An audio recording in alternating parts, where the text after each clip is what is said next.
Hi students, welcome to Aimers. This is me Ritik, and in this video lecture we are going to discuss about economic problem and its causes. So first of all we have to know that what do you mean by economic problem? Economic problem का मतलब क्या होता है? सो चलो इसको शुरू करते हैं। Economic problem means the problem of making choices. देखो, इकोनॉमिक प्रॉब्लम को समझने के लिए हमें ये समझना होगा कि हमारे आसपास, हमारी सराउंडिंग में, हमारी इस इकोनॉमी के अंदर जो रिसोर्सेज हैं वो बहुत ही लिमिटेड हैं, लेकिन हमारी वांट्स बहुत ज़्यादा अनलिमिटेड हैं। तो हमारी वांट्स को पूरा करने के लिए हमें चूज करना पड़ता है कि हम रिसोर्सेज को कहाँ पे यूटिलाइज करें। So this is the problem of making choices, and इसी प्रॉब्लम ऑफ मेकिंग चॉइसेस को हम इकोनॉमिक प्रॉब्लम कहते हैं। और ये क्यों है? Because of the scarcity of resources. Scarcity का मतलब क्या होता है? लिमिटेडनेस ऑफ रिसोर्सेज, कि हमारे रिसोर्सेज लिमिटेड हैं। It means there is a high demand of resources और उनकी सप्लाई बहुत ही लिमिटेड है। And it arises because people have unlimited wants, क्योंकि लोगों की बहुत ही अनलिमिटेड वांट्स हैं। एक वांट सेटिस्फाई होती है, दूसरी जनरेट हो जाती है, एक वांट सेटिस्फाई होती है, दूसरी जनरेट हो जाती है, लेकिन हमारे जो रिसोर्सेज हैं वो बहुत ही लिमिटेड है। That's why economic problem exist, but the means to satisfy them are limited. हमारी अनलिमिटेड वांट्स हैं, लेकिन हमारे जो रिसोर्सेज है, यहाँ पे मीन्स का मतलब है रिसोर्सेज, वो बहुत ही ज़्यादा लिमिटेड हैं। और रिसोर्सेज ही हमारी वांट्स को सेटिस्फाई करने में हमारी मदद करते हैं। अकॉर्डिंग टू मिल्टन फ्राइडमैन, ये बहुत ही फेमस अमेरिकन इकोनॉमिस्ट और एक स्टैटिस्टिशियन हुआ करते थे, जिन्हें 1976 में नोबेल मेमोरियल प्राइज मिला था इकोनॉमिक साइंसेस के अंदर। वो कहते हैं इकोनॉमिक प्रॉब्लम एग्जिस्ट करती है जबकि हमारे जो लिमिटेड रिसोर्सेज हैं हमारी ऑल्टरनेटिव एंड्स को सेटिस्फाई करने में लगते हैं। तो मतलब इकोनॉमिक प्रॉब्लम क्यों है? क्योंकि रिसोर्सेज लिमिटेड हैं और हमारे वांट्स अनलिमिटेड हैं, और उन रिसोर्सेज के ऑल्टरनेटिव यूजेस हैं। मान लो इंडिया में स्टील का प्रोडक्शन होता है। अब स्टील से देखो, स्टील का यूज कहाँ कहाँ पे हो सकता है? स्टील का यूज डोमेस्टिक पर्पस के लिए भी हो सकता है, डिफेंस इक्विपमेंट बनाने के लिए भी हो सकता है, और बहुत से ऐसी चीजें हैं जहाँ पे उसका यूज किया जा सकता है। लेकिन सामने रिसोर्सेज क्या है? लिमिटेड हैं, और हमारी वांट्स अनलिमिटेड हैं, और साथ ही साथ रिसोर्सेज के ऑल्टरनेटिव यूजेस हैं। तो what are the reasons for economic problem? Economic problem क्यों है? आई थिंक तुम्हें याद ही हो गया होगा कि सर इकोनॉमिक प्रॉब्लम, सिंपल सा क्वेश्चन पूछ रहे हो आप कि इकोनॉमिक प्रॉब्लम क्यों है। इकोनॉमिक प्रॉब्लम इसलिए because there is a scarcity of resources. Scarcity का मतलब है कि हमारे पास बहुत ही लिमिटेड रिसोर्सेज हैं। Resources which include land, labor, capital, etc., are inadequate as compared to their demand, and the economy cannot produce all that people want.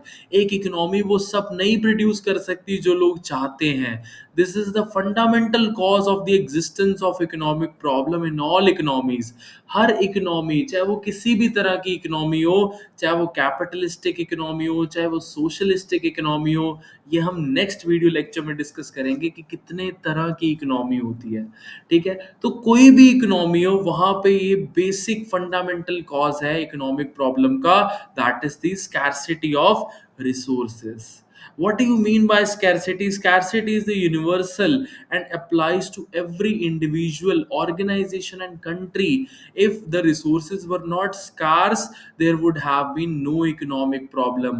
अगर हमारे resources limited ना होते तो हमारे पास कोई भी economic problem ना होती, कोई इकोनॉमिक प्रॉब्लम एग्जिस्ट ना करती, जो हम चाहते वो प्रोड्यूस कर लेते।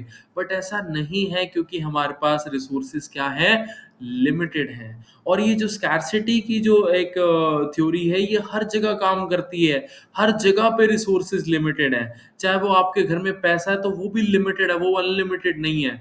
ठीक है, तो जो स्कैरसिटी है वो यूनिवर्सल है, इंडिविजुअल, ऑर्गेनाइजेशन, कंट्री, सब जगह वो एप्लीकेबल है। और अगर रिसोर्सेज स्कैर्स नहीं होते तो कोई इकोनॉमिक प्रॉब्लम एग्जिस्ट ही ना करती। चलो, next is unlimited human wants. हमारी जो वांट्स है वो बहुत ज़्यादा अनलिमिटेड है, उसका कोई अंत ही नहीं है। Human wants are unlimited and unending. In other words, human can never be satisfied. एक इंसान कभी भी सेटिस्फाइड नहीं हो सकता। When one want of a consumer is satisfied, a new want emerges. अगर एक वांट एक पर्सन की सेटिस्फाई होती है तो एक इमर्ज हो जाती है। Wants are endless. तुम अपनी खुद की बात करो। अगर तुम्हारे को तुमसे तुम्हारे पापा तुमसे पूछें कि बेटा क्या चाहते हो, तो तुम कहोगे कि पापा एक फोन दिला दो। थोड़े दिन बाद कहोगे कि पापा लैपटॉप भी दिला दो। थोड़े टाइम बाद कहोगे पापा घर में टीवी पुराना हो गया, टीवी भी। अरे कोई अंत है तुम्हारा? अरे कोई अंत है तुम्हारी वांट का? कोई अंत नहीं है। तो इसी वजह से wants are endless and constantly keep on multiplying and cannot be met due to the limited resources। और हमारी सारी wants नहीं पूरी हो सकती इस limited resources के साथ। So human wants also vary in their priority, that is, not all wants are of equal intensity for every individual। some wants are more important। कुछ ज़रूरतें हमारी ज़्यादा important होती हैं, कुछ ज़रूरतें हमारी इतनी important नहीं होती। तो ये जो wants होती हैं एक human being की, वो प्रायोरिटी के बेसिस पे आपकी वैरी करती हैं। Some wants are more important and urgent than others. For this reason people allocate their resources in order of preferences to satisfy some of their wants. और लोग क्या करते हैं कि रिसोर्सेज को वहां यूटिलाइज करते हैं जो उनकी वांट सबसे प्रायर है। If all human wants were of equal importance then it would have been impossible to make choices. अगर हम सारी वांट्स को इक्वल इंपॉर्टेंस देंगे तो हम चॉइसेस नहीं कर सकते। चॉइस करना हमारे लिए इम्पॉसिबल है। हम रिसोर्सेज को कहाँ पे यूटिलाइज करें, क्योंकि सारी वांट्स हमारे लिए इंपॉर्टेंट है। ऐसा नहीं होता ना। हमारी वांट्स क्या है? हमारी वांट्स प्रायोरिटी बेसिस पे इंपॉर्टेंट होती हैं। मान लो तुम मार्केट में गए और तुम्हारे पास जेब में 500 रुपए है और तुम दो तीन चीजें करना चाहते हो। तुम अपने फ्रेंड्स के साथ पार्टी करना चाहते हो, तुम अपने अपने लिए एक टी शर्ट खरीदना चाहते हो, तो तुम्हें चूज करना पड़ेगा कि तुम प्रायोरिटी किसको देते हो। तुम अपने फ्रेंड्स के साथ ज़्यादा जाना ज़्यादा प्रेफर करते हो या फिर टी शर्ट खरीदना ज़्यादा प्रेफर करते हो। लेकिन जो तुम्हारे पास 500 रुपये वो क्या लिमिटेड है। तो यहाँ पे क्या हो जाता है? प्रॉब्लम ऑफ चॉइस जनरेट हो जाती है और इसी प्रॉब्लम ऑफ चॉइस को इकोनॉमिक प्रॉब्लम कहा जाता है। चलो, next is alternative uses. As we all know that resources are scarce and can used for different purposes। resources limited हैं और बहुत ही अलग अलग purposes के लिए use होते हैं। therefore it is important to make choices between resources। तो हमें resources के बीच में भी हमें choose करना पड़ता है। फॉर एग्जाम्पल जो शुगर केन है वो इंडस्ट्रीज में भी यूज हो सकता है for making rum, sugar, biofuel, etc. Its byproduct are used to make molasses, baggies, etc. Therefore, the economy has to make choice between the alternative uses of the given resources। कि हमारे पास एक resources है, sugar cane है। अब sugar cane के इतने सारे uses हैं, लेकिन शुगर केन क्या है? लिमिटेड है। तो we have to choice, we have to choose कि हम कहाँ पे उसको यूटिलाइज करना चाहते हैं। तो जितने भी हमारे आसपास रिसोर्सेज होते हैं उसके ऑल्टरनेटिव यूजेस हैं। हम रिसोर्सेज से बहुत कुछ कर सकते हैं। एक रिसोर्सेज का एक यूज नहीं होता, उसके बहुत सारे अल्टरनेटिव यूजेस होते हैं। And we have to make choice कि हम उसको कहाँ पे यूटिलाइज करना चाहते हैं, प्रायोरिटी बेसिस पे और या फिर नीड के बेसिस पे। हम किससे हमारी सेटिस्फैक्शन का लेवल कहाँ पे उसको यूटिलाइज करके ज़्यादा मिलेगा। It all depends on these things. Okay, so इतना ही था इकोनॉमिक प्रॉब्लम के बारे में कि तुम्हें इतनी चीज़ें याद करनी है कि इकोनॉमिक प्रॉब्लम जो है बेसिकली उसके तीन रीजंस होते हैं। सबसे पहला scarcity of resources, unlimited human wants and alternative uses.